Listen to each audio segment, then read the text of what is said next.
chapter 3, we talk about the current state of the family consumer sciences profession.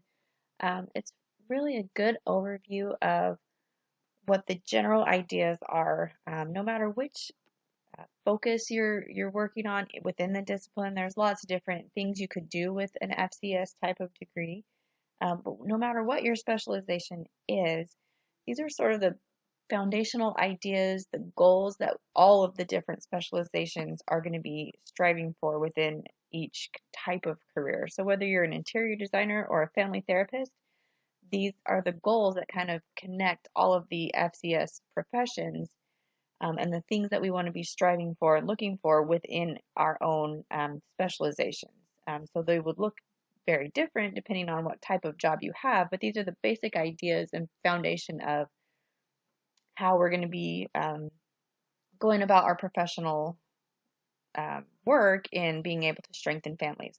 And again, we always come back to the mission statement being improving quality of life for individuals, families, and communities. So no matter how that looks in your individual job, these are the foundational principles that we want to look for. So the first part of this lecture is going to focus on the body of knowledge, or the BOK. You'll see that written out as BOK. And then at the end of the lectures, we're going to talk about the ethics behind each of the FCS professions. So the BOK is broken down into three main categories. These are kind of the big categories, and then within those, there are smaller little subsections. So the three categories are the integrative elements. Those are the things that kind of bring everybody together in the FCS professions. The core concepts, so those are the basic ideas that we're trying to get to, and then the cross-cutting themes. So again, sort of the foundation of why we're doing what we're doing and the goals that we have within each of our professions. So the first one we're going to talk about is the integrative elements. And so within that, there's two different categories. The first one is human ecosystems, and then the second one is life course development. So the human ecosystems we already talked about in the previous chapter. That's the Bronfenbrenner with all the microsystem, mesosystem, exosystem, macrosystem. So when we're working with families or going about our tasks that we have in our job, we just want to keep those systems in mind. So how the school is functioning affects how the family is functioning and vice versa. And just remembering that all those systems work together. And then for life course development, we want to look at the stages of life. And so some of the professions might include every stage of life, while others might just focus in on one. So they give the example of a dietitian. You could also look at like an interior designer. How you're going to design a preschool is going to be very different from how you would design a retirement center. So focusing on what stage of life your client is in, and then kind of understanding what the developmental aspects of the stage of life within all the different professions. Okay, so the next main idea is the core concepts. And there are four of those. So the first one is basic human needs. And we're actually going to go into detail on the next slide about that one. Next one is individual well-being. So with the goal in mind of strengthening families, something that we need to keep in mind is that we can't really give to others unless we are healthy within ourselves, right? So we want to make sure that each person within the family system is the best that they can be. Mom can't take care of the kids if she's depleted and sick and not well herself, right? So we want to focus on wellness and healthy well-being for each individual. Then that builds to family strength. If each individual is doing well and healthy, then they can contribute to the family. And kind of taking an approach of a strength-based approach and looking at ways to build the family strength, focusing on the things that they do have, resources that will help to build the family strength. So if we're talking about communication styles, we want to focus on the things that will help build that family, help bring them more success in their communication style. And then the last one is community vitality.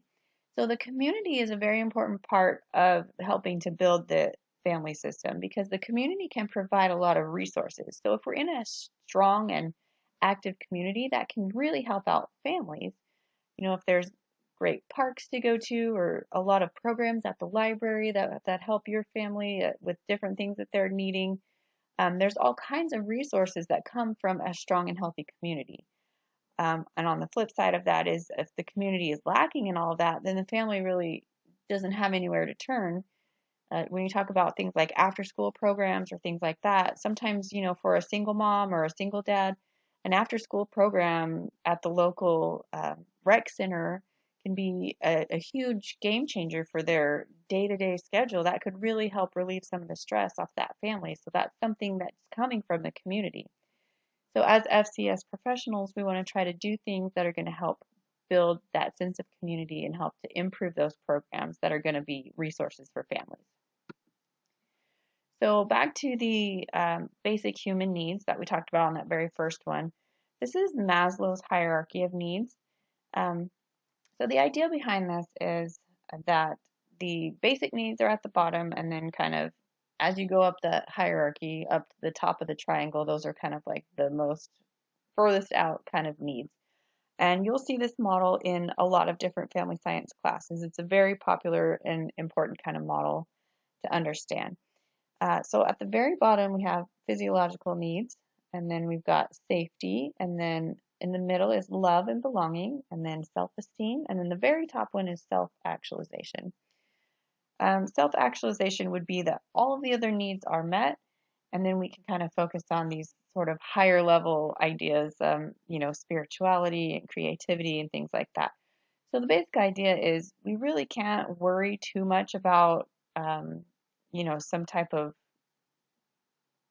self-actualization as far as thinking about your eternal purpose in life or, inner meaning or all of these things if we're hungry and have no food to eat. So for, maybe a social worker coming into a family situation and we're really worried about the relationship between dad and the kids and, maybe there's a lot of communication issues going on. But we really can't start to tackle those higher level problems until we know for sure that the family has basic physical needs met, the family is safe, then we can get into like relationships and things like that. So just focusing on those basic needs first and kind of getting things in the order of priority. Okay, so then we'll talk about the cross-cutting themes. So these are, again, cross-cutting over all of the different FCS categories. We have these basic ideas that we'll always come back to, no matter what kind of specialization you're in. These are the things that we want to be focusing on.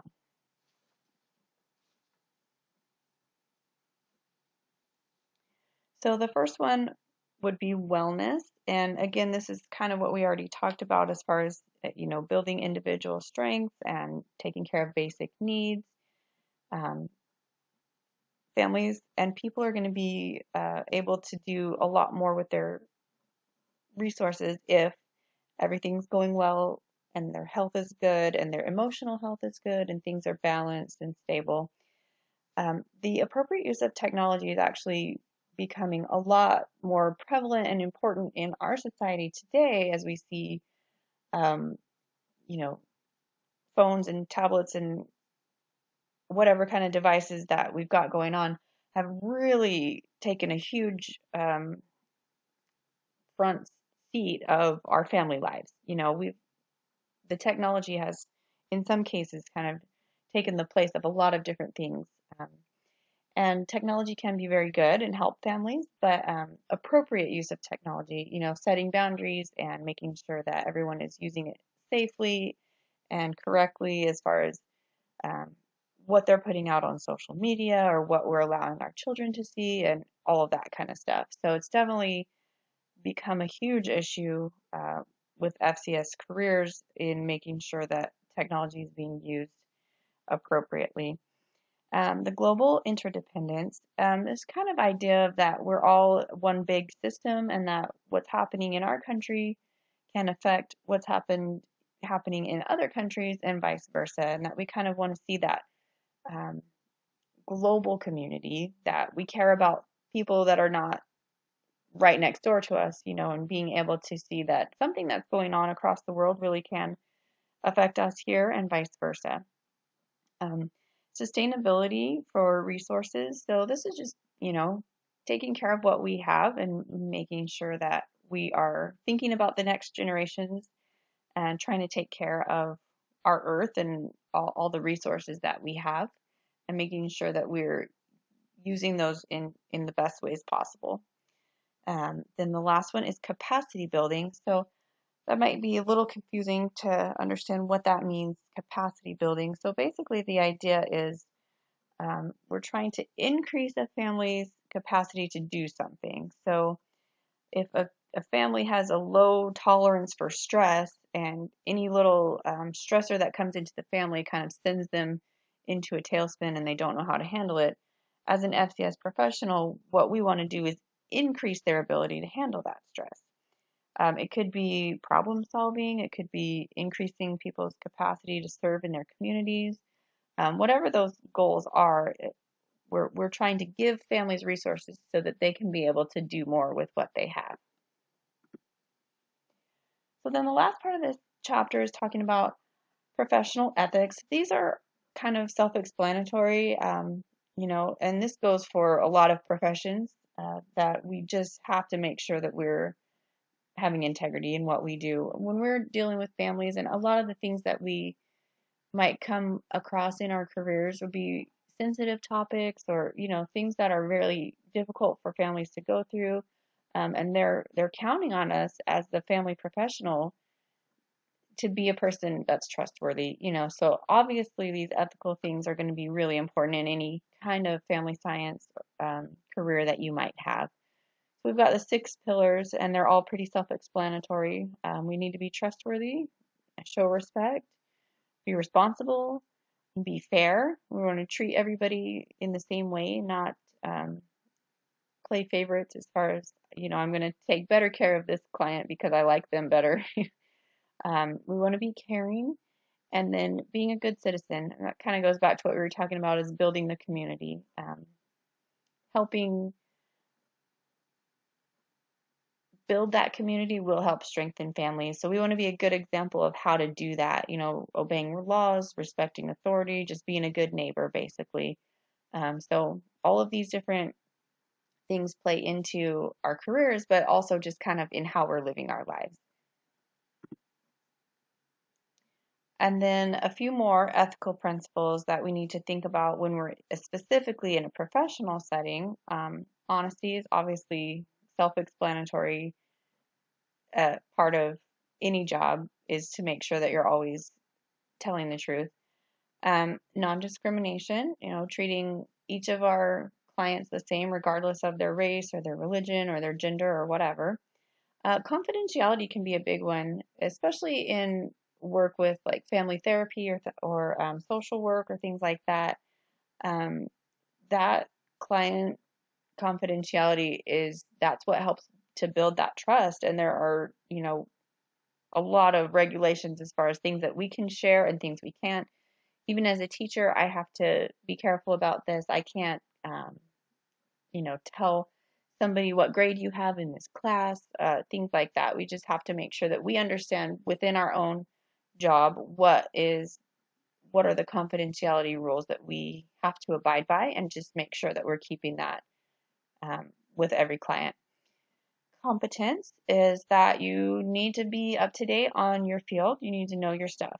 So somebody's coming to you as you're the professional and you're the expert, and then just making sure that you actually are the expert and that you know what you're doing when they come to you for help. Conflicts of interest, these could kind of go in a lot of different categories. One example could be maybe in the hospitality industry.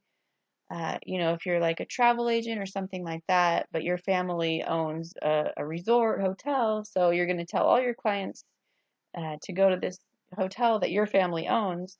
Obviously there's a conflict of interest there. So just being sure that you're doing what's best for your client and not what's something that's going to benefit you personally. And then the last one is abuse of power. Um, Sexual harassment is included in this. This could be things like improper relationships with the client. And again, when we go into these professions where people are trusting us with, you know, some of their really most personal things that have happened to them, maybe their deepest, darkest secrets, and then for us to abuse that power and kind of put ourselves in a position where we can control somebody or we can use them to get our benefit. We just have to be really careful about making sure that we're staying professional with our relationships, and that we're not abusing that position that we're in, that we kind of have control over someone. Just so being really careful about that. And the last thing, just again to kind of drive the point home, is the mission statement. So no matter what field you are going into, these are the things that we're trying to focus on. um, to provide leadership and support for professionals whose work assists individuals, families, and communities in making informed decisions about their well-being, relationships, and resources to achieve quality of life. So we're always going to go back to that. Improving quality of life is the goal of all of these different professions within the family and consumer sciences.